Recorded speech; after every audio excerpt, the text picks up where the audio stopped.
40 barangay sa La Union lubog pa rin sa baha ayon sa OCD Region 1. Ang detalye sa report ni Jasmine Gabriel Galban. Lubog pa rin sa bahang ilang barangay sa La Union. Bunsod ito ng nararanasan pa rin na pagulan na epekto ng habagat at mga nagdaang bagyo. Sa monitoring ng Office of the Civil Defense, kabuuang 40 barangays mula sa Agoo, Bawang, Nagilian, Santo Tomas, Bangar at San Fernando City ang binabaha pa rin.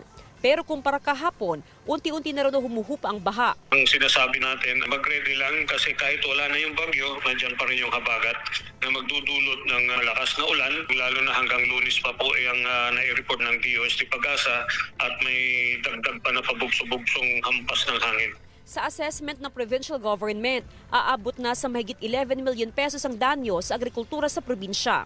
Mostly po ng mga areas po na nakapag-report po ay sa Agoo, Bawang, Pugo, Bagulin, Nagilian at bayan po ng San Gabriel. Itong mga napektuhan po ay mga high-value crops, rice at fisheries.